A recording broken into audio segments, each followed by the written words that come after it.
Tout flowing in the air. Voici le dernier moment de Charles Aznavour, la voix éternelle de la chanson française, endormi paisiblement à Mouriès en 2018. Figure majeure du XXe siècle, il a chanté l'exil, l'amour et le temps qui passe, portant l'âme arménienne et parisienne au monde entier. On l'appelait le maître des mots, mais derrière les projecteurs vivait un artisan infatigable, élégant, précis, fidèle à la scène. « Je ne chante pas pour être célèbre, je chante pour vivre », disait-il. En retraçant ses pas, depuis Paris jusqu'aux scènes du monde, nous approcherons la douceur de sa dernière nuit et l'empreinte humaine qu'il laisse. Charles Aznavour, né Şanur Vaginak Aznavourian le 22 mai 1924 à Paris, est le fils d'immigrés arméniens ayant fui le génocide. Son père, Misha, était baryton et restaurateur, et sa mère, Knar, comédienne. Dans le petit appartement familial, l'art et la musique imprégnaient chaque journée. Dès l'enfance, il se passionne pour le théâtre et le chant, montant sur scène à 9 ans dans des spectacles pour enfants. Très tôt, il adopte le pseudonyme Charles Aznavour, plus simple à retenir pour le public français. La rencontre décisive survient en 1946 avec Édith Piaf, qui repère son talent et l'emmène en tournée internationale. D'abord auteur pour d'autres interprètes, il affine son style. Des textes intimes, des mélodies touchantes, une diction singulière. Les années 1950 marquent ses débuts en solo avec des titres comme « Sur ma vie ». Dans les années 1960 et 1970, il devient une figure mondiale grâce à des chansons telles que « La Bohème »,« Hier encore » ou « Emmenez-moi », traduites et chantées en plusieurs langues. Aznavour n'est pas seulement chanteur, il mène également une carrière d'acteur prolifique, apparaissant dans plus de 60 films, notamment Tiré sur le pianiste de François Truffaut.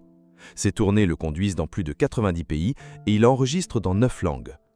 Au fil de sa carrière, il compose ou coécrit plus de 1000 chansons enregistrées par lui-même ou offertes à d'autres artistes. Reconnu comme ambassadeur culturel, il reçoit de nombreuses distinctions, commandeur de la Légion d'honneur en France, étoile sur le Hollywood Walk of Fame en 2017 et divers prix honorifiques pour son engagement artistique et humanitaire. Il s'implique activement pour la cause arménienne, notamment après le tremblement de terre de 1988, en créant la Fondation Aznavour pour l'Arménie. Sa vie privée est marquée par 3 mariages et 6 enfants. Malgré les épreuves personnelles, il garde toujours un lien étroit avec sa famille, qu'il protège des projecteurs. Les années 2000 et 2010 le voient encore sur scène, défiant l'âge et la fatigue.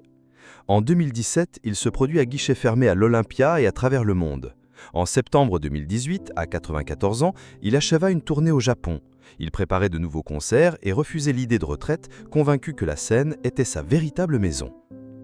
Dans les dernières années de sa vie, Charles Aznavour choisit de partager son temps entre les routes du monde et la quiétude de sa maison à Mouriès, en Provence. Malgré son âge avancé, il conservait une énergie remarquable et un emploi du temps chargé, donnant encore plus d'une centaine de concerts par an. Sa santé, bien qu'affaiblie par quelques chutes et un bras cassé en 2018, ne l'empêchait pas de répéter et de planifier de nouvelles tournées. Il aimait retrouver dans son village provençal la chaleur du soleil et le parfum des oliviers. Là, entouré de son épouse Ulla et de ses enfants, il retrouvait un équilibre entre l'intensité des projecteurs et la douceur d'une vie familiale. Les moments passés en privé étaient précieux, protégés du regard du public et lui permettaient de rester proche de ses racines. Toujours engagé, il travaillait sur de nouveaux projets musicaux et continuait à écrire. Aznavour n'évoquait jamais la retraite comme une option. Sa conviction restait intacte, chanter jusqu'au bout. Dans ses rares confidences, il disait vouloir partir debout, avec la scène pour horizon. Ce mélange de passion et de détermination donne à ces dernières années une force qui rend son départ d'autant plus émouvant.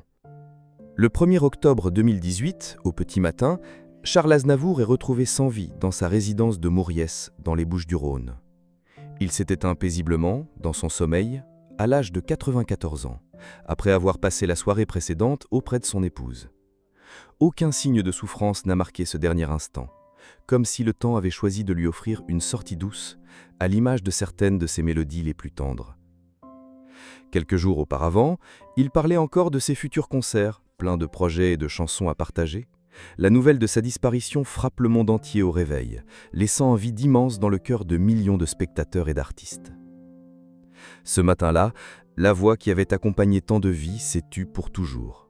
Mais l'écho de ses mots et de sa musique demeure, vibrant bien au-delà des murs de sa maison provençale. Charles Aznavour laisse derrière lui un héritage immense, forgé par plus de 7 décennies de chansons, de rôles et de mots qui ont touché l'âme.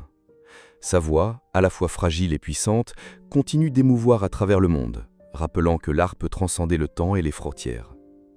Les hommages affluent de toutes parts. Chefs d'État, artistes, anonymes, saluent l'homme et l'icône.